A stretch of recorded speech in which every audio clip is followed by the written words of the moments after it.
Pass. You want to do a video because your hair looked good today. Yeah, well, you said it's a bit fluffy, you know, but that's all right. At least I still have it, you know. Let me darken it. Whoop, whoop, yeah. Now, hang on a second. Never mind, I'm going back to the bright. I'll probably have to edit all that I just did. Okay, well, somebody wanted to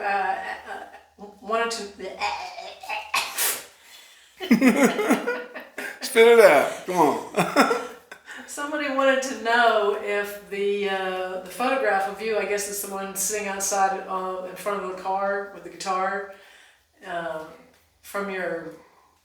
No, that's not from my Mississippi farm. That's a photo. Herb Kossover took the photo. This is a Capricorn, though. This is my Capricorn record, one of a kind, in the back cover.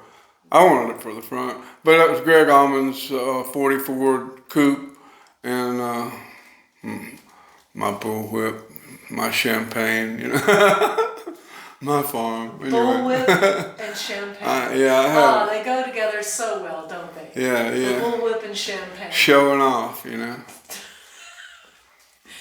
I don't remember the bullwhip now. I'm still good with all that. So that I can, check out the bullwhip. As you know, I'm still good with all that, using the bullwhip.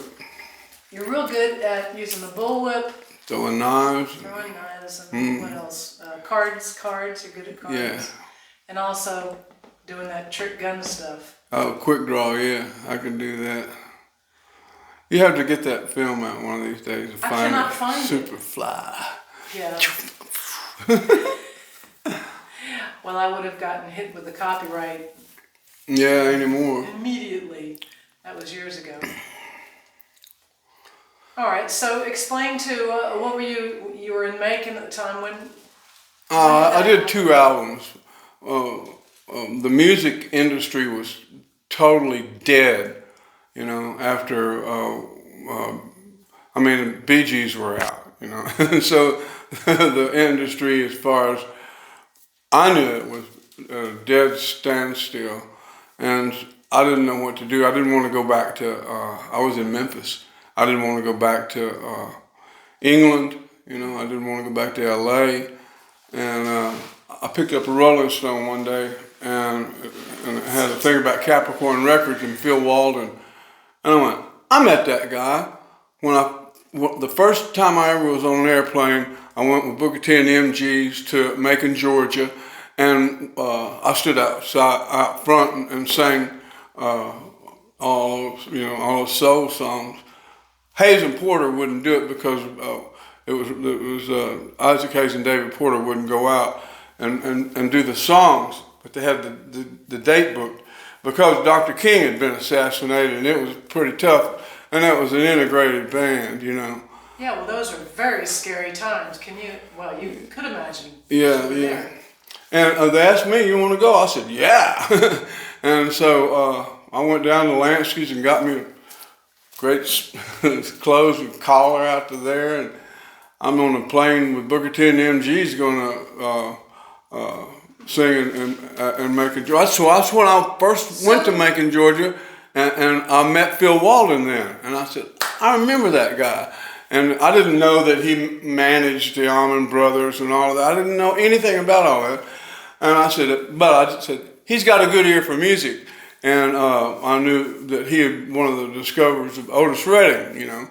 But so for a moment, you were in Booker T and the MGs. Yeah. Never really thought. I have never said that, but yeah, I was for a moment, for a set, you know, because Hayes and Porter wouldn't go. And we played some auditorium there. I remember Duck Dunn's bass amp went out, so they took one of the Leslies and they got the 15-inch speaker on the bottom of it and hooked it up so he could play. The good old days. Yeah, I haven't thought of that or said that in years and years and years. I have never heard that particular. But yeah, I can't remember exactly what color my outfit was. It was probably blue, you know, but they definitely had big collars, you know, and way cool, you know. But when I saw this thing with Phil Walden on the front, I went, I'm gonna give that guy a call, you know, because I didn't want to go back to England and dealing with Robert Stigwood and that bunch. No, I prefer not to. And he was Eric's manager and the head of our RSO, Robert Stigwood Organization. And he discovered a lot of people and made a lot of people huge stars. But you really have to compromise yourself and your integrity. And I wasn't prepared to compromise myself. I knew the music I loved and what I wanted to do, and it just didn't match, being in the stable of Robert Stigwood's artist. I wasn't there. I wasn't polished enough, for all that. And so I'm gonna give him a call, and I said, hey man, this Bobby Whitlock, blah blah blah. I mean, he got right on the phone, Phil did, and I said, I'm interested. I got a bunch of songs and I'm free, and I'd like to, put out a record and do these things. And he said, well, come on down. He didn't know that I was just going to crank up the U-Haul and head down to Macon. But I did just that, and we struck a deal, and I did 2 albums with Capricorn. It was a good time, The records were good. Everybody there, with the exception of Greg. He didn't play for some reason. I don't know why. He was in L.A. with Cher. That's when they were hitting it off. But Dickie Betts was on the record. All the guys that were in the Grinder Switch band, Drew Lombard and Larry Howard, they were all on. And Chuck Lavelle, of course. And it was a lot of fun playing with him. He lived in Macon, so. And all the musicians lived there. All the Allman Brothers lived there. They had the Allman Brother farm. So it was a great experience. And I had a farm 1 mile out on Gray Highway, 1 mile out across from a huge lake and a campground where the Capricorn have their big parties every year. And so it was a real social time, and I had a good time doing it. And how long were you there? I went twice, and so I guess probably couple 3 or 4 years, And so you moved away. I moved away and then went back. Right. But see, when I went there, here come Bonnie, and so it's kind of, and then my brother, and I mean, it's like I had some kind of something with bait on it, trailing behind me, because here they were all, everywhere I would go, they would turn up, And that wasn't always a good thing. It wasn't always so healthy, Right. Lots of ways, but like I've said before, I got no regrets. Those were just, here it was, the music world was in a lockdown, all right? for real. There wasn't any real rock and roll, there wasn't any soul music happening. It was disco. And oh man, you really would have to compromise your personal integrity and musical integrity to make it through those times,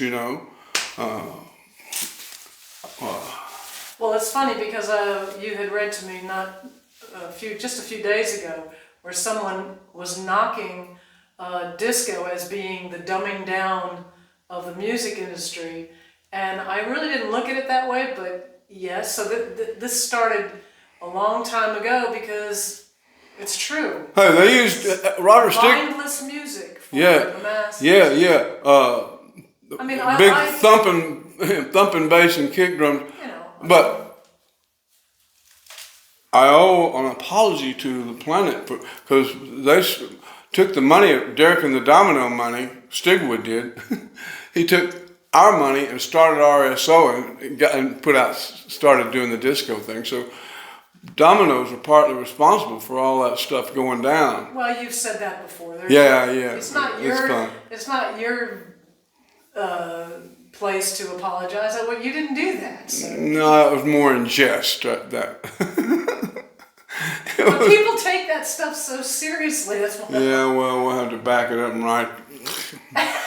We're gonna have to edit it. But I got nowhere to go with the story when it comes to Capricorn because I had to put the brakes on. And I signed a management deal, a publishing deal, and a record deal, all in-house there. And I did not have eyes to see. And the publishing company is called No Exit. And that meant no money. Oh, yeah. That's not good. No, hell no. That's a typical rock and roll story.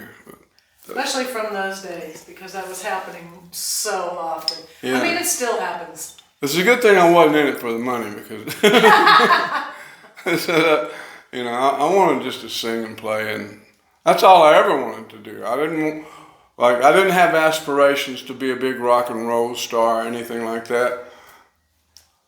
I wanted to sing and play my music. That was what I wanted to do, Well, Now I paint, You have to be able to survive, so. Yeah. And I did that. Raised kids and stuff. Everybody did all right. Speaking of kids, I know you guys had some wild times when you were bringing up your kids, but it was only just a few years ago that you didn't realize that you found out that you had another son. Yeah, I had an extra son. An extra? Yeah. He's the oldest, yeah, Tim. You've never talked about it on here. You want to I haven't? talk? No. Oh, okay. I think it's 5 years now. But it was September the 11th. My daughter, Ashley, had asked me to do a DNA test one time, and because she wanted to see what our blood, where we were from. She was hoping it was going to be like Kenya or someplace, But she's very dark skinned, and people were asking her what she was, and so they wanted to find out. Yeah, she was dark skinned, you see, and so she's real curious about all that. And I took the test and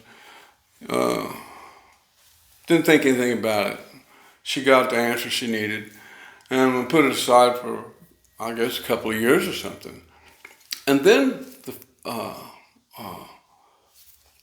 got a notice that said, "Did you on Facebook thing?" I said, "Did you ever date Judy Turnage in 1966 at Millington Central High School?" And I went,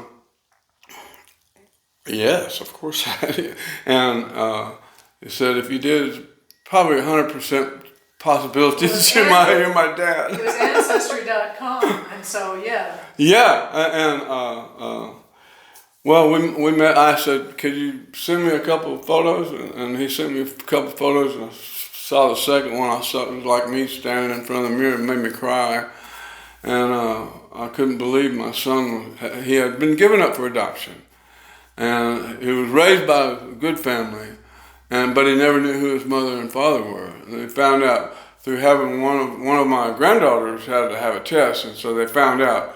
They had to go in and get the records Family and history, find Judy, and so he got to reunite with his mother, for some years, but didn't know it was me, and it was a pretty big deal, I gotta say, Suddenly I got looking at him, Tim is his name, Tim Damien, and it's like looking in the mirror, I'm 20 years younger.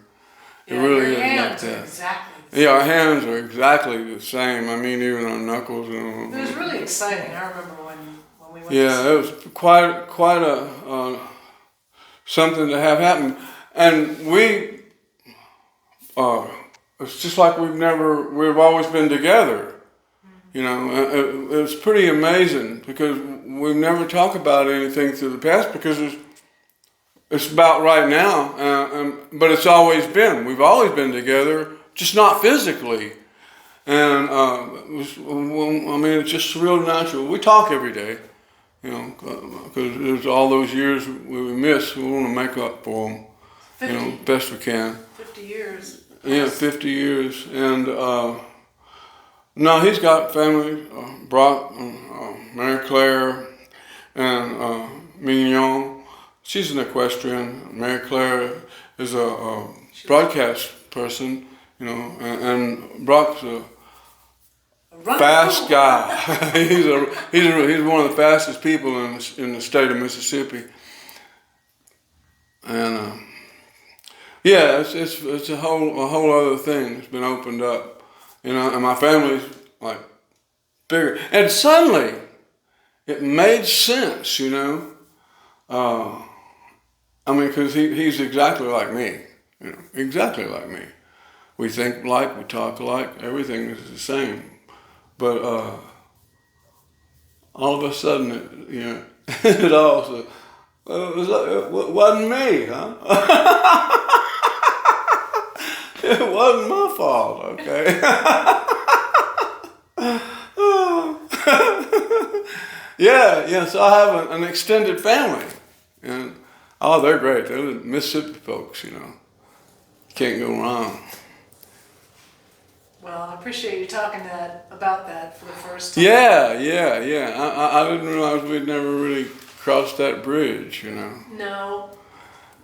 And if you do cross that bridge, and you go another 1.5 miles and take a right and go back 3 miles up in the top of the mountain, there's my old farm. We'd have been neighbors had I still been in Mississippi, yeah. but.